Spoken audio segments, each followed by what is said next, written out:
نبی علیہ السلام نے ارشاد فرمایا قرب قیامت میں لوگ اپنی بیویوں سے زنا کریں گے. ہم نے حدیث پاک پڑھی تو ہمیں سمجھ نہیں آئی. ہم نے اپنے استاد سے پوچھا کہ استاد جی یہ کیا معنی ہے کہ اپنی بیویوں سے زنا کریں گے؟ تو انہوں نے فرمایا ہاں اس کی کئی صورتیں ہیں.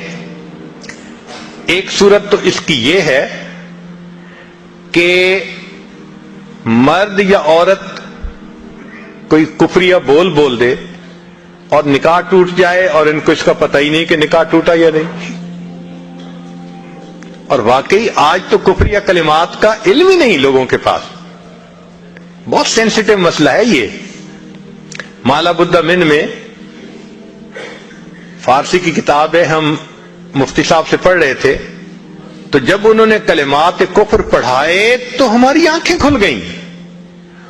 اس میں حضرت مفتی کفایت اللہ رحمۃ اللہ علیہ نے لکھا ہے, مفتی قاضی ثناء اللہ پانی پتی رحمۃ اللہ نے لکھا ہے کہ اگر دو بندے گفتگو کر رہے تھے, ایک نے کہا کہ یہ تو شریعت کی بات ہے اور اگلے نے جواب دیا رکھ پرے شریعت کو فقد کفر, وہ آدمی کافر ہو گیا. شریعت کے بارے میں ایسی بات کہہ دینا کہ رکھ پرے شریعت کو, ایمان کہاں بچتا ہے؟ سوچئے. تو ہمیں چاہیے کہ ہم علماء سے پوچھیں کہ بھئی کلمات کفر کون کون سے ہیں. یہ نہ ہو کہ کہیں ایسے جملے ہم بولیں. کئی جملے تو بہت کامن ہیں. مثلا علماء نے لکھا ہے کہ کسی نے کہا کہ کہاں رہتے ہو؟ دوسرے نے کہا فلاں جگہ رہتا ہوں. او خدا دے پچھاوڑے, خدا کے پچھاوڑے یعنی خدا کے پیچھے رہتے ہو, فقد کفر, ایسا بندہ کہنے والا کافر ہو جاتا ہے. تو ان کا علم حاصل کرنا ضروری کہ کہیں ہم تو اپنی گفتگو میں کوئی ایسی بات نہیں کہہ جاتے, اور اگر نکاح ٹوٹ گیا تو پھر اپنے ذہن میں میاں بیوی رہ رہے ہیں اور زنا کا گناہ لکھا جا رہا ہے. تو فرمایا کہ مرد قرب قیامت میں اپنی بیویوں سے زنا کریں گے. ایک صورت تو یہ ہے, یہ کفریہ کلمہ بیوی بولے تو بھی نکاح ٹوٹا, خامد بولے تو بھی نکاح ٹوٹا. اور دوسری صورت ایک دوسرے کے ساتھ آرگومنٹس, اور یہ تو ہر گھر کی آج بات نظر آتی ہے. جس گھر میں دیکھو الا ماشاء اللہ وہی حال ہے. جب شادی ہوئی میں بولتا تھا, بیوی سنتی تھی. اس نے کہا پھر, کہتے پھر بچے ہو گئے, پھر بیوی بولتی تھی میں سنتا تھا.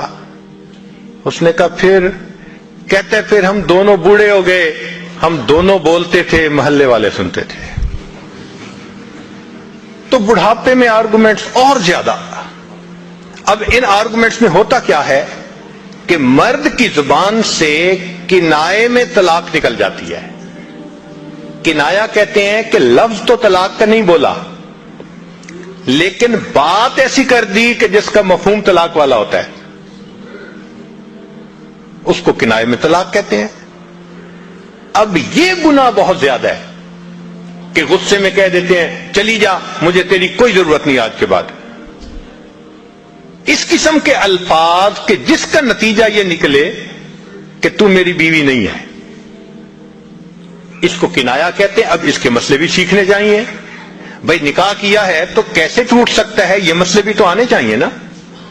یہ کہاں لکھا ہوا ہے کہ آپ ٹیکس کے سب مسائل جانتے ہیں, بزنس کے سب کوڈز جانتے ہیں, فلاں کا سب نالج آپ نے حاصل کیا ہوا ہے, اور ایک مومن نکاح کر لیتا ہے اور اس کو نکاح طلاق کا پتہ ہی نہیں ہوتا. یہ کہاں کا انصاف ہے؟ شریعت کہتی ہے علم حاصل کرو.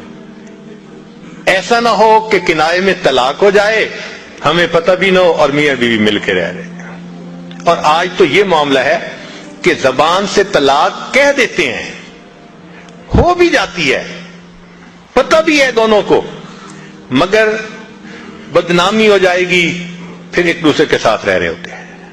چنانچہ ہمیں ایسے لوگ ملے, 5 وقت کا نمازی, تہجد پڑھنے والا, سب نیکی کرنے والا, خود اس نے مجھے کہا کہ آج سے 8 سال پہلے میں نے اپنی بیوی کو طلاق دے دی تھی غصے میں. ویسے میں نے غصے میں دی تھی. میں نے کہا کبھی کسی نے بیوی کو خوش ہو کے طلاق دی؟ دیتا تو غصے میں ہی ہے نا. یہ کیا بات ہوئی کہ غصے میں دی تھی؟ بھئی طلاق تو ہو گئی. اور جی پھر بعد میں ہم نے سوچا وہ بھی نیک ہے میں بھی نیک ہوں, بدنامی ہو جائے گی, بچے خراب ہو جائیں گے, تو بس پھر ہم نے پھر اکٹھا رہنا شروع کر دیا. نہ رشتہ داروں کو پتا, نہ علماء سے پوچھا. پھر میاں بیوی اکٹھا رہ رہے ہیں, ایک گھر ایک کمرے میں. اب بتائیں زنا ہو رہا ہے کہ نہیں ہو رہا؟ قربان جائیں اس سچے نبی صلی اللہ علیہ وسلم کی مبارک زبان پر 1400 سال پہلے وارن کر دیا تھا کہ قرب قیامت میں لوگ اپنی بیویوں سے زنا کریں گے.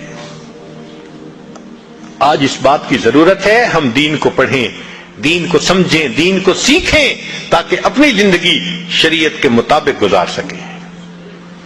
اور یہ ایسا گناہ ہے زنا, اللہ اکبر, کہ قرآن مجید میں اس کے لیے فرمایا خالدین وَيَخْلُدُ فِيهِ مُحَانَا, خالدین فیہا کا لفظ آیا. تو مفسرین نے اس پر نقطہ لکھا کہ کافر ہمیشہ ہمیشہ جہنم میں رہیں گے, مومن مسلمان خطاکار کے لیے خالدین کا لفظ.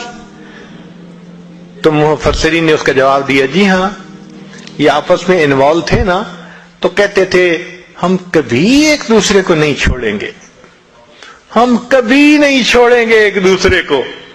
یہ جو وعدے کرتے تھے ہم کبھی ایک دوسرے کو نہیں چھوڑیں گے, ہمیشہ ساتھ رہیں گے, اللہ فرماتے ہیں میں بھی تمہیں پھر ہمیشہ ہمیشہ کا عذاب دوں گا. ایک حدیث پاک میں ہے قیامت کے دن اللہ تعالیٰ کے سامنے بوڑھا زانی آئے گا, اللہ تعالیٰ اس کے چہرے کی طرف نہیں دیکھیں گے.